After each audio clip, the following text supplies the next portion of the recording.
Bakirayansi baffe bawakanya obuyinza bwa kkooti eno okubawozesa mu nsonga nnyingi zonna zetayinza kuddamu wano, naye zonna nga mulabye nti kkooti eno terina buyinza kuwozesa misango gye bagamba nti gyazzibwa Kenya oba Greece oba Geneva, n'okuba nti babaleeta nga tebayise mu mateeka amatuufu ag'extradition, n'okuba nti nno kkooti eno terina buyinza ku ba civilian.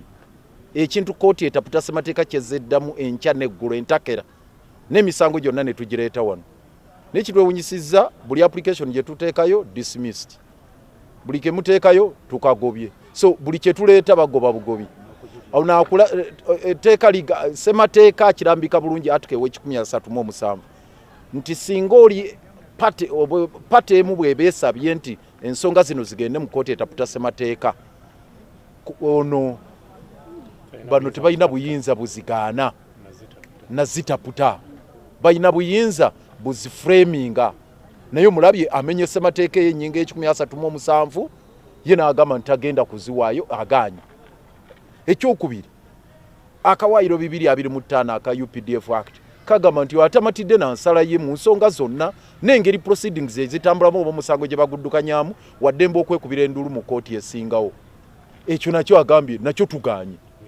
Obuyinza nga judge advocate yalagira nga senior counsel wabagambye nti judge advocate nga akomandinga bukomandinzi kakati ye yefudda amateeka, so judge advocate yeteeka kyalagira ye kati biragiro.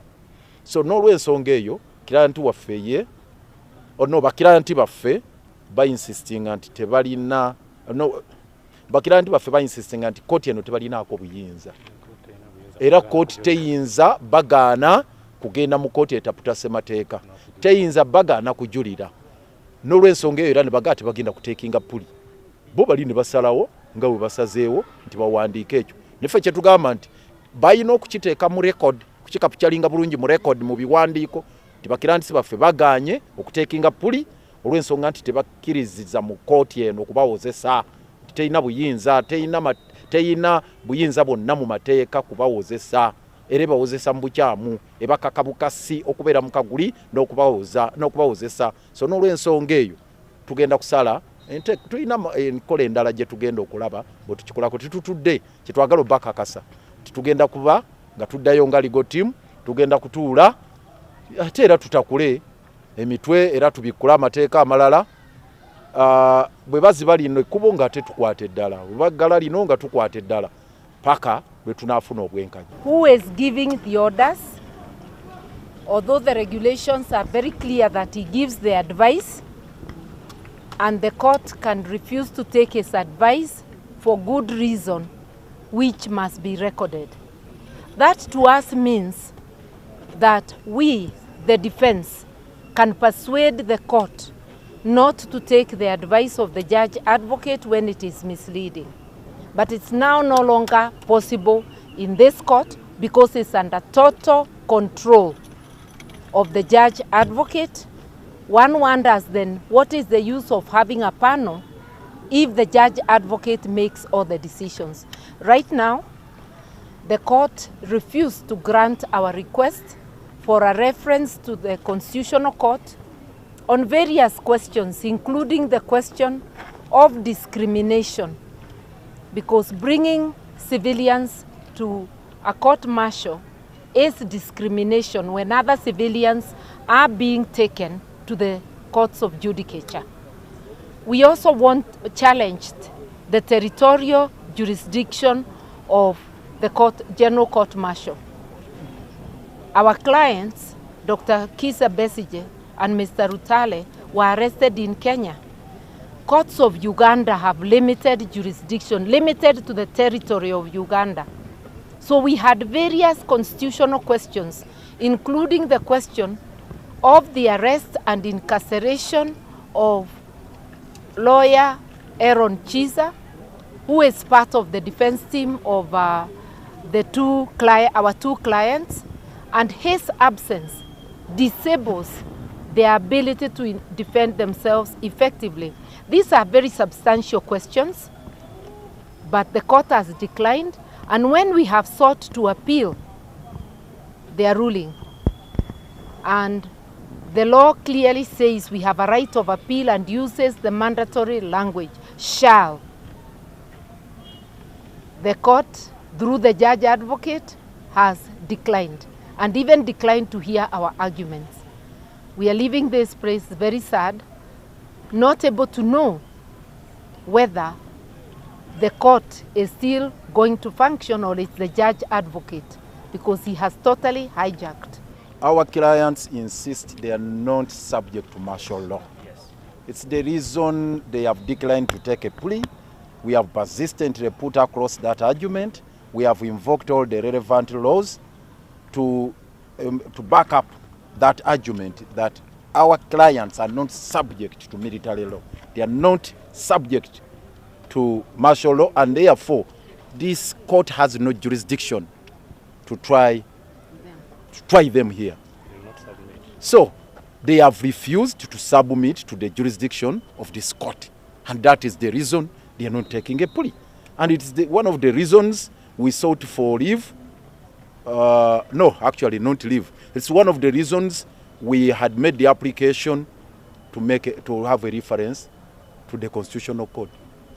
The jurisdiction of this court, including those matters where the Constitutional Court has pronounced itself persistently even after the Okubasiba decision. Because every matter that has gone to the Constitutional Court, the verdict has been the same.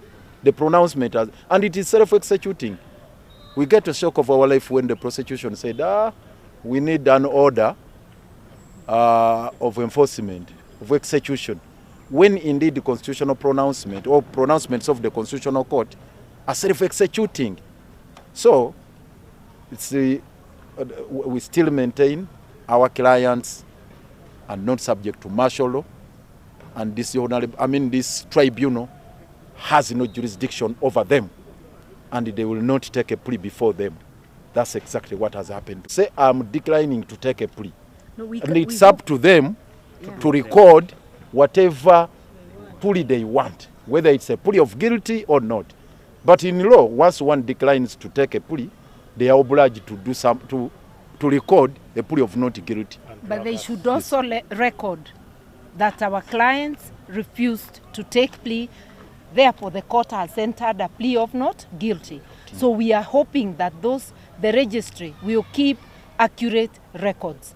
The registry which the judge advocate tells us he is in charge. Been raised earlier, questions of discrimination, questions of a lawyer who is part of the team being arrested and detained and therefore not available, questions of fair process.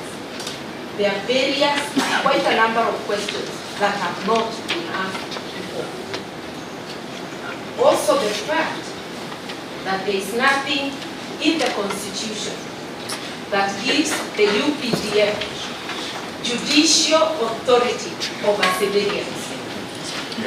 And therefore, any act of parliament conferring judicial authority on civilians to the General Court Martial is unconstitutional. So it's a question the court will have to determine, to declare the UPDF Act unconstitutional to the extent that it confers judicial authority on civilians to the UPDF.